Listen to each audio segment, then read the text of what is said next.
Hello, my name is Alexey Shvedyuk. I'm a software engineer. I want to talk about my contribution to a project. At the first, I will describe the product. At the rest of the time, I will talk about problems I had solved. I combined the problems in groups. Machine learning problems, difficulties with launching the video process handling on a single board computer, monitoring, accessing, and deploying to the devices, architecture solution for fast and flexible report system. The project provides emotion recognition technology. I will talk about how it works. Here is a photo from a pizzeria. You may see the webcam, their customer in the frame. There is a single board computer doing all the computation right beside the service location. The device finds faces and recognizes emotions. The device only sends out the metadata over the internet. Sometimes the connection can be very expensive to send the entire videos. The screen shows the client's emotions metric, and staff can benefit from that information. It has the same effect as a pedometer to make you fit, computation and gamification. The UI allows you to build up a report with this data. You can compare your employee results within an interval and location. Let's talk about ML problems. The emotion recognition process begins with finding faces on each frame.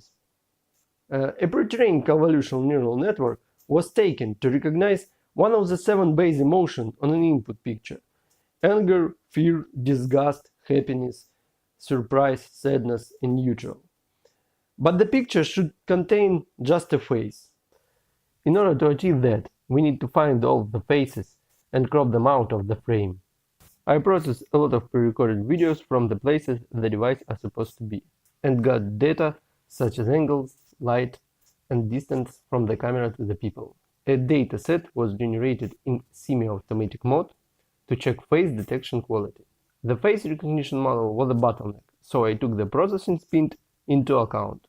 HOG model from the LEAP tool was chosen in the result. Now faces can be used as an input for the emotion recognition model. This method isn't sensitive to the order of source frames, therefore the results are unclear. In essence, on one frame, the face was interpreted like surprise, on the second frame could be interpreted like neutral, and the third could be recognized like fear or sadness. This information wasn't useful. I could understand the business need. It was crucial to get clear results in order to make successful sales of the pilot. Otherwise, our clients were confused by emotion interpretation.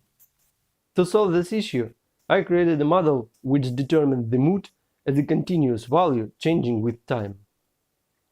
Basically, there are 3 moods: positive, neutral, and negative. An assumption was made that commonly humans can change the mood in a half-second interval. A model was trained by using the data set, which I described before. In the result, the model shows what happens with human mood exceptionally well.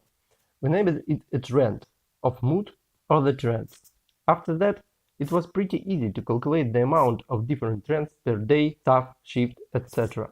Unfortunately, the trend only works when there is a single human in the frame. Otherwise, we will get a single trend for everybody in the frame. The problem is that we need to sort faces by groups. Each group should have the face images of only one person adjacent by time.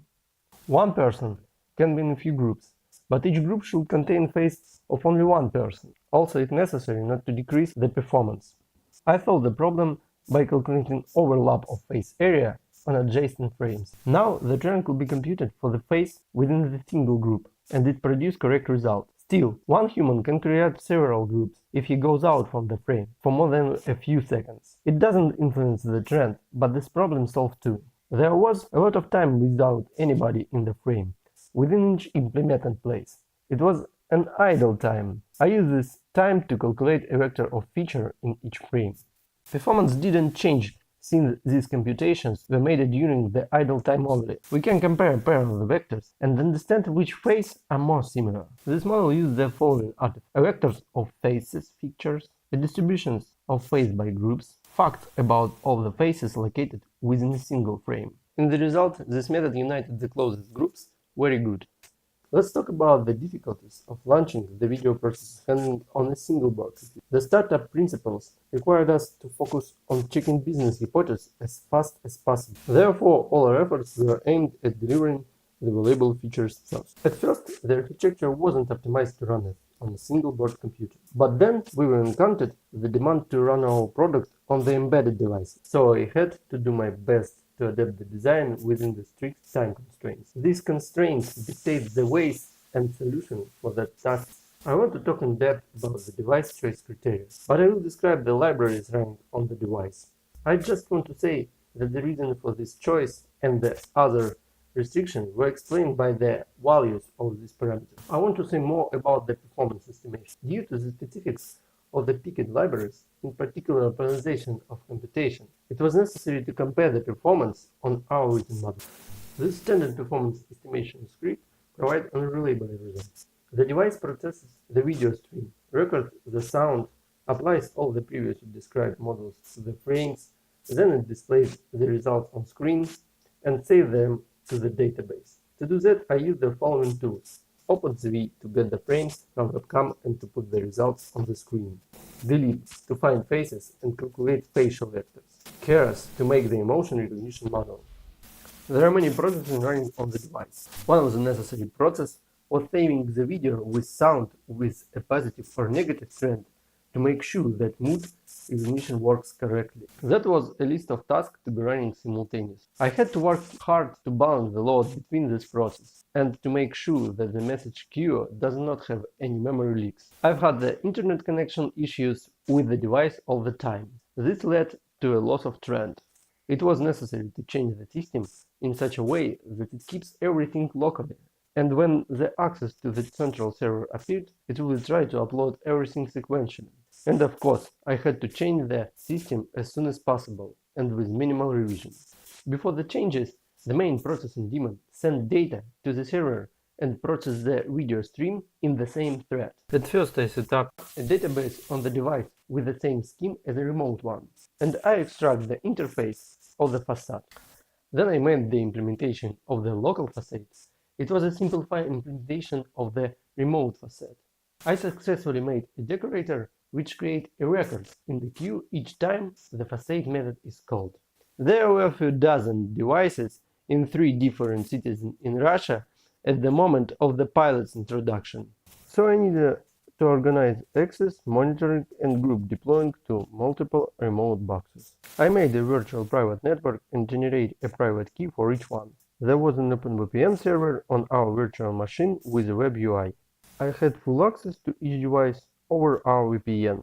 We used the Telegraph client on the device side to send the box state metrics. There were standard metrics plus the custom metrics like a queue size of the local box. I chose Capistrano for deployment to devices.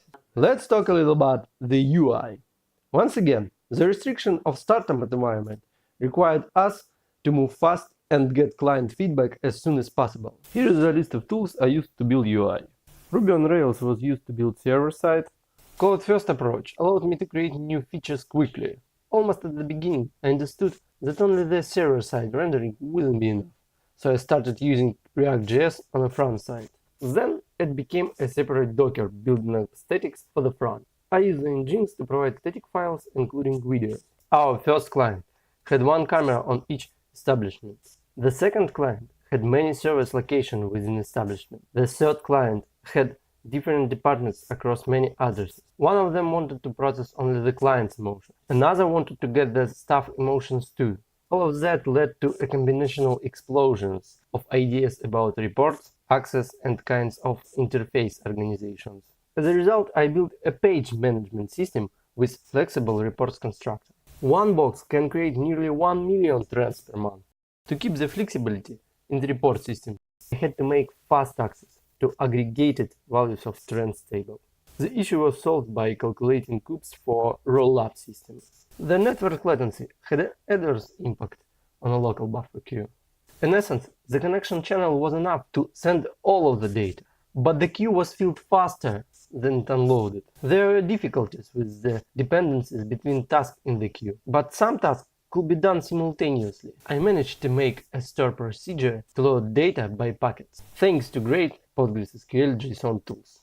The result of my work was a device that allows clients to flexibly customize the interface and the access structure, as well as construct a report on customer or even employee loyalty. The system can be deployed inside the security perimeters of our clients. It is undemanding of the network connection quality. That was the device the business needed.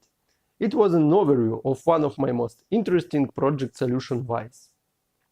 Thank you for watching. I hope you enjoyed it. You may find me on social networks. All the links are down below.